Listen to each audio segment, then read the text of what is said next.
Assalamualaikum warahmatullahi wabarakatuh. Alhamdulillahirabbil alamin. Wassalatu wassalamu ala asyrafil anbiya'i wal mursalin nabiyina wa habibina Muhammadin wa ala alihi wa sahbihi ajma'in wa man tabi'ahum bi ihsanin ila yaumiddin. Amma ba'd. Saudaraku yang seiman dan seakidah dimanapun berada, kembali kita berbagi tausiah pendek. Dan seperti biasanya, kita selalu memilih tema-tema untuk tausiah pendek. Kali ini kita coba berbagi terkait tentang keutamaan dari bersedekah. Saudaraku yang seiman dan seakidah, pernahkah kita mendengarkan salah satu hadis riwayat Muslim bahwa sedekah itu tidak akan mengurangi harta? Tidak ada orang yang memberi maaf kepada orang lain melainkan Allah akan menambah kemuliaannya, dan tidak ada orang yang merendahkan diri karena Allah melainkan Allah akan mengangkat derajatnya. Sebenarnya sudah banyak penjelasan dari ulama dan ustaz bahwa sedekah merupakan ibadah yang istimewa. Ia dapat memudahkan kita dalam menghapus dosa-dosa, sebagaimana Rasulullah SAW pernah bersabda, sedekah itu dapat menghapus dosa sebagaimana air itu memadamkan api. Hadis riwayat At-Tirmidzi. Pada banyak penjelasan lainnya bahwa sedekah tidak mengurangi harta. Sedekah adalah ibadah yang tidak akan mengurangi harta, sebagaimana Rasulullah SAW bersabda untuk mengingatkan kita dalam sebuah riwayat Muslim, sedekah tidaklah mengurangi harta. Saudaraku yang seiman dan seakidah, perumpamaan nafkah yang dikeluarkan oleh orang-orang yang menafkahkan hartanya di jalan Allah adalah serupa dengan sebutir benih yang menumbuhkan 7 butir. Pada tiap-tiap butir 100 biji. Allah melipat gandakan ganjaran bagi siapa yang Dia kehendaki. Selain itu, sedekah berfungsi sebagai penghapus kesalahan, perisai dari neraka, pelindung di padang mahsyar, juga merupakan wujud ketakwaan kita kepada Allah, sebagaimana dijelaskan dalam Quran surah Al-Baqarah ayat 2-3. Dalam pandangan lain, bahwa sedekah paling afdal atau paling utama adalah yang diberikan kepada keluarga dekat yang bersikap memusuhi. Hadis riwayat Tabrani dan Abu Dawud.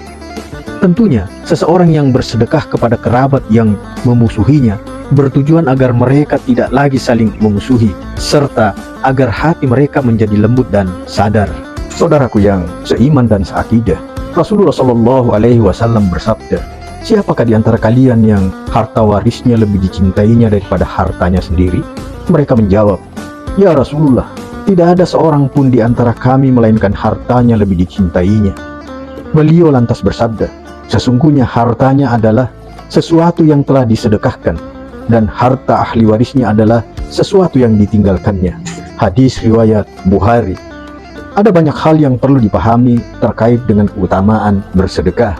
Yang pertama adalah sedekah pasti diganti dan dibalas. Keutamaan sedekah yang pertama, ia pasti akan diganti dan dibalas oleh Allah Subhanahu wa Ta'ala. Allah akan mengganti sedekah itu segera di dunia, dan Allah akan memberikan balasan dan ganjaran di akhirat kelak. Sebagaimana Quran surah Saba ayat 39, dan barang apa saja yang kamu nafkahkan, maka Allah akan menggantinya, dan Dialah pemberi rezeki yang sebaik-baiknya. Bahkan malaikat berdoa untuk orang yang bersedekah. Tidaklah ada suatu hari pun di mana hamba-hambanya Allah masuk pada waktu pagi harinya, kecuali ada 2 malaikat yang turun. Maka salah satu di antara mereka berdoa, ya Allah, berikanlah ganti kepada orang-orang yang berinfak. Dan malaikat yang lainnya berdoa, ya Allah, berikanlah kerugian kepada orang-orang yang menahan hartanya. Hadis riwayat Bukhari dan Muslim. Yang kedua yang harus dipahami terkait dengan keutamaan bersedekah adalah dilipat gandakan. Allah memberikan perumpamaan yang sangat indah. Perumpamaan nafkah yang dikeluarkan oleh orang-orang yang menafkahkan hartanya di jalan Allah adalah serupa dengan sebutir benih yang menumbuhkan 7 bulir. Pada tiap-tiap bulir 100 biji. Allah melipat gandakan ganjaran bagi siapa yang Dia kehendaki. Dan Allah maha luas karunia-Nya, lagi maha mengetahui. Quran surah Al-Baqarah ayat 261. Perumpamaan kedua kepada orang yang bersedekah adalah, barang siapa meminjami Allah dengan pinjaman yang baik, maka Allah melipat gandakan ganti kepadanya dengan banyak. Allah menahan dan melapangkan rezeki, dan kepadanya lah kamu dikembalikan. Quran surah Al-Baqarah ayat 245. Allah sebut meminjami, padahal semua yang ada di langit dan bumi adalah kepunyaan Allah. Allah menghargai pengorbanan kita saat memberikan sebagian dari harta kita di jalan Allah. Ayat yang serupa, dan dirikanlah sholat, tunaikanlah zakat, dan berikanlah pinjaman kepada Allah, pinjaman yang baik. Kebaikan apa saja yang kamu perbuat untuk dirimu, niscaya kamu memperoleh balasannya di sisi Allah, sebagai balasan yang paling baik dan yang paling besar pahalanya. Quran Surah Al-Muzammil ayat 20. Allah melipat gandakan pemberian hambanya.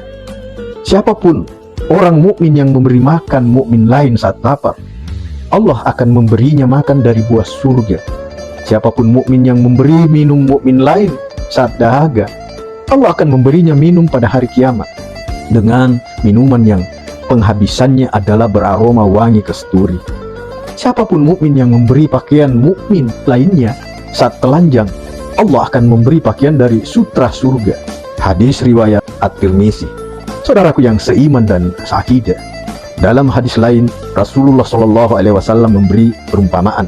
Barang siapa yang bersedekah dengan sebutir kurma hasil dari usahanya sendiri yang baik atau halal, sedangkan Allah tidak menerima kecuali yang baik saja, maka sungguh Allah akan menerimanya dengan tangan kanannya, lalu mengasuhnya untuk pemiliknya, sebagaimana jika seorang dari kalian mengasuh anak kudanya sehingga membesar seperti gunung.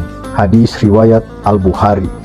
Bahkan orang yang menahan harta padahal dia mampu membantu orang yang kesusahan diancam oleh Rasulullah SAW. Janganlah engkau menyimpan harta tanpa menyedekahkannya. Jika tidak, maka Allah akan menahan rezeki untukmu. Hadis riwayat Bukhari. Kecuali menyimpan untuk keperluan, wahai anak Adam, sesungguhnya jika kamu menyedekahkan kelebihan hartamu, itu lebih baik bagimu daripada kamu simpan, karena hal itu akan lebih berbahaya bagimu. Dan kamu tidak akan dicela jika menyimpan sekedar untuk keperluan. Dahulukanlah memberi nafkah kepada orang yang menjadi tanggunganmu. Tangan yang di atas adalah lebih baik daripada tangan yang di bawah. Hadis riwayat Muslim. Saudaraku yang seiman dan seakidah, hal lain yang perlu kita pahami terkait dengan bersedekah adalah diberkahi Allah. Orang-orang yang bersedekah, hartanya akan barokah, yakni menambah kebaikannya, menambah ketaatannya kepada Allah. Allah memusnahkan riba dan menyuburkan sedekah. Quran Surah Al-Baqarah ayat 276. Dari Abu Hurairah radhiyallahu anhu, Rasulullah SAW bersabda, tangan Allah selalu penuh, tidak kurang karena memberi nafkah, dan selalu dermawan baik siang maupun malam. Jangan dipahami bahwa Allah memiliki tangan seperti kita. Tangan Allah selalu penuh itu adalah majaz, yang bermakna Allah tidak pernah kekurangan. Allah selalu memiliki sesuatu untuk diberikan kepada hambanya. Saudaraku yang seiman dan seakidah, yang keempat yang perlu kita pahami terkait dengan bersedekah, bahwa sedekah memadamkan kesalahan dan menghapusnya, serta memadamkan murka Allah. Rasulullah SAW bersabda, dan sedekah akan memadamkan kesalahan sebagaimana air memadamkan api. Hadis riwayat At-Tirmizi dan hadis riwayat Ahmad. Rasulullah SAW bersabda, sedekah itu dapat memadamkan kesalahan sebagaimana sebongkah es yang meleleh di atas batu karang. Hadis riwayat Ibnu Hibban, dan hadis ini adalah sahih.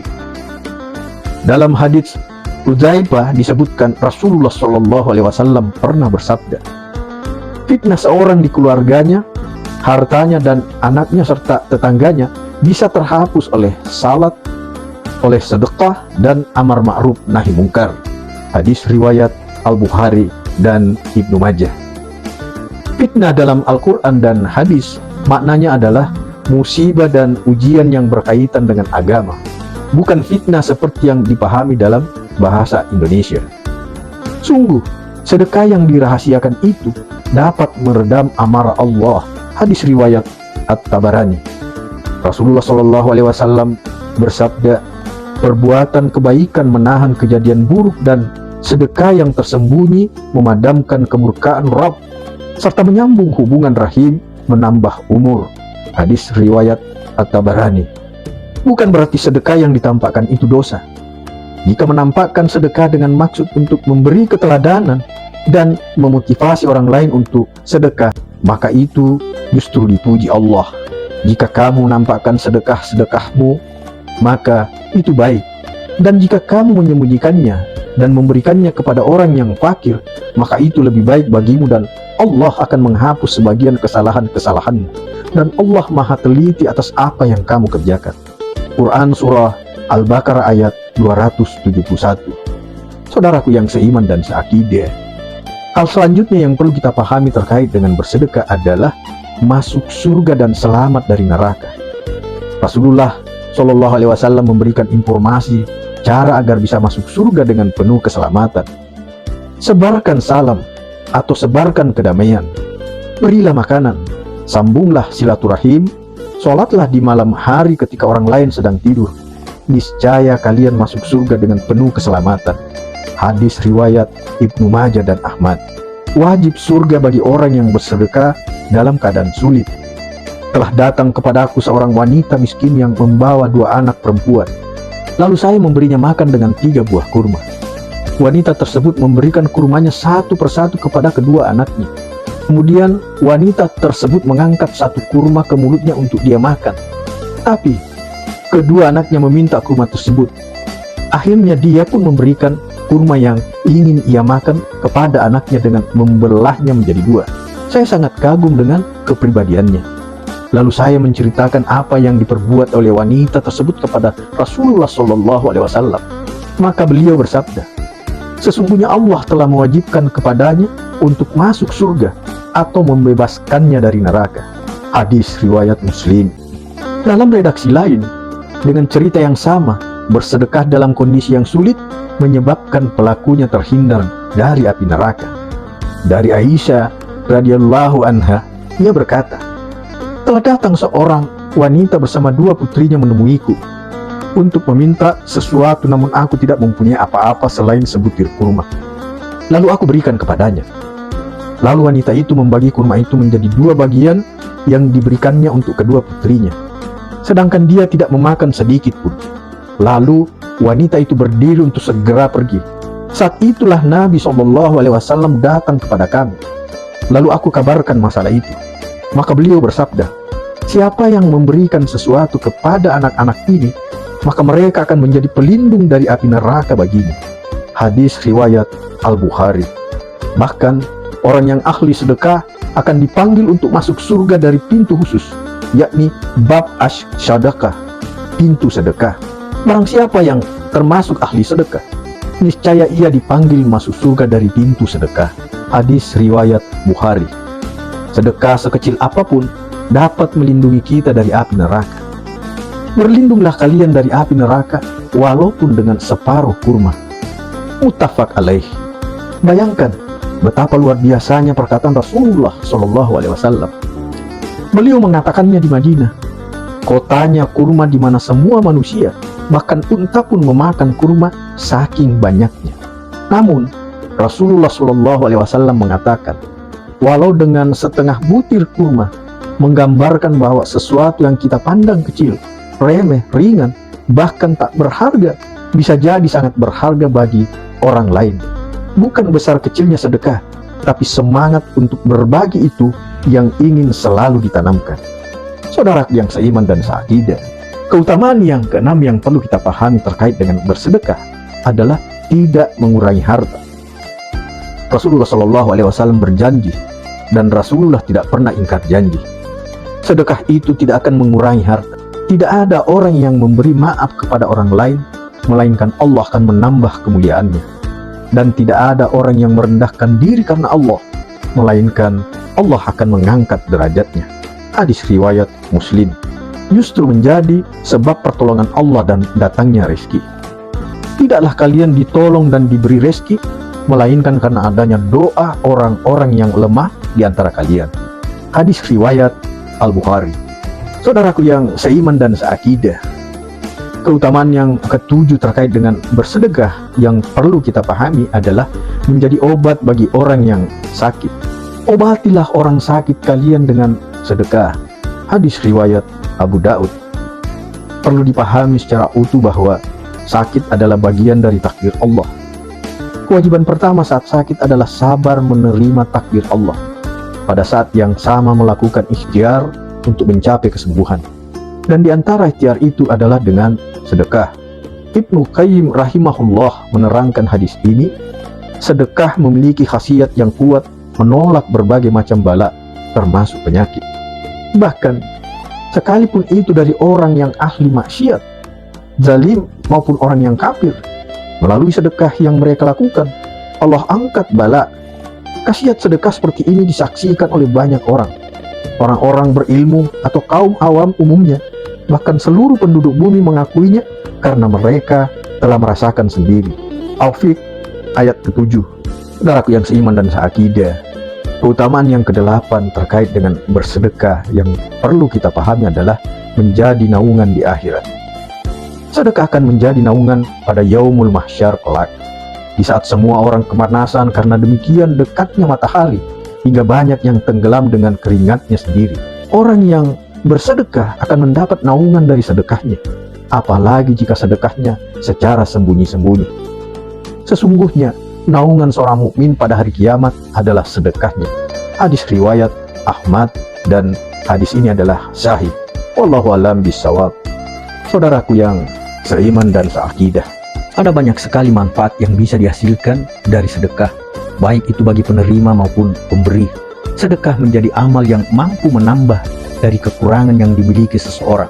Kekurangan itu bisa terisi dan menjadi tercukupi. Dengan sedekah, kita bisa meringankan beban yang dimiliki seseorang hingga membuatnya tersenyum. Sedekah tidak hanya berpatok pada harta benda saja, sehingga membuat sebagian dari kita berpikir ulang melakukan amal baik ini. Hal-hal non-materi pun bisa saja dikatakan sebagai sedekah, seperti misalnya menolong orang lain, baik dengan tenaga maupun pikiran, memberi nafkah keluarga atau istri, menyingkirkan batu, duri, dan tulang dari tengah jalan pun masuk ke dalam sedekah. Sampai dengan hal yang paling sederhana seperti murah senyum kepada orang lain pun adalah sedekah. Seperti yang Rasulullah SAW sampaikan, senyummu kepada saudaramu adalah sedekah. Hadis riwayat At-Tirmidzi. Saudaraku yang seiman dan seakidah, demikian kita telah berbagi tausiah pendek hari ini. Mudah-mudahan ada banyak hal yang kita bisa ambil dari tausiah pendek ini, bahwa melihat ada banyaknya cara untuk berbuat baik dengan sedekah ini, rasanya tidak ada lagi alasan untuk berkata tidak melakukannya, apalagi jika mengetahui banyaknya manfaat dan keutamaan dari bersedekah. Mari kita berbagi kepada saudara kita. Apabila anak cucu Adam itu mati, maka terputuslah semua amalnya kecuali 3 perkara: sedekah jariyah, anak soleh yang memohon ampunan untuknya, ibu dan bapaknya, dan ilmu yang bermanfaat setelahnya. Patut digarisbawahi adalah dengan sedekah tidaklah membuat harta benda berkurang atau membuat seseorang jatuh miskin. Justru Allah Subhanahu wa Ta'ala telah berjanji akan melipat gandakannya. Saudaraku yang seiman dan seakidah, terima kasih telah menonton video ini. Mohon maaf atas segala keterbatasan yang ada dalam video ini. Kembali saya mengingatkan bahwa jika tidak keberatan, maka saya memohon dan mengharapkan agar di like dan di subscribe, serta aktifkan lonceng agar kita tetap bisa bersama-sama dalam setiap tausiah-tausiah pendek yang lainnya. Semoga kita bisa bertemu kembali dalam episode tausiah pendek lainnya. Subhanakallahumma wa bihamdika asyhadu an la ilaha illa anta astaghfiruka wa atubu ilaik. Wabillahi taufiq wal hidayah. Wassalamualaikum warahmatullahi wabarakatuh.